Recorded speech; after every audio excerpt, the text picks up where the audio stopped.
আমাদের জীবনের হুমকি আছে, হুমকি আছে, সত্য এটা। দেখেন, এই যে দেখাই, হুমকি নাই, এখনো এই যে বুকে বুলেট প্রুফ জ্যাকেট পরে আছি, জীবনের হুমকি আছে, বুলেট প্রুফ জ্যাকেট আছে বুকের ভিতরে, কারণ জানি না কখন কি হয়, সতর্ক থাকি, এটা তো পরিস্থিতি। আমি এই রিস্ক নিয়েছি, 17 বছর রিস্ক নিয়েছি আমি। এখন তো একটু ভালো সময়, এখন ভালো সময় না?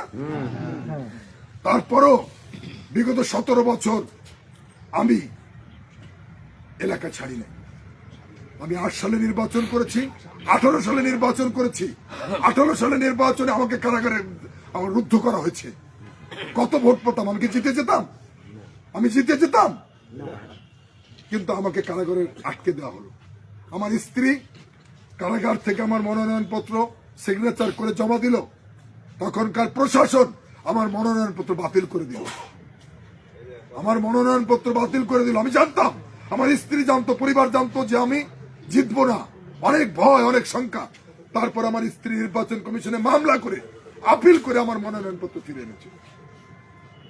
নির্বাচনের নামে যে প্রহসন করেছে, আমাকে 123টা ভোট দিয়েছে, লজ্জা নেই আমার, আমাকে 123টা ভোট দিয়েছে। আমি 2008 সালে 5000 ভোট দিয়েছিল, আমাকে দিয়েছিল, আমি পাই নাই, মানুষ ওরা দিয়েছিল। আমি 2018 সালে আমাকে ভোট দিয়েছে 123টা। প্রহসন করেছে কয়েকজন লোক, আমি গল্প শুনেছি, ওইখানে একজন লোক ছিল, সে আমাকে বলেছে আপনার ভোটটা কিভাবে নির্ধারণ হয়েছিল। যখন ভোট হয়ে গেল, তখন কেউ কেউ বলেছিল নেত্রীকে, নেত্রী এটাকে নীল করে দিই, মানে একটা ভোটও দেওয়া যাবে না।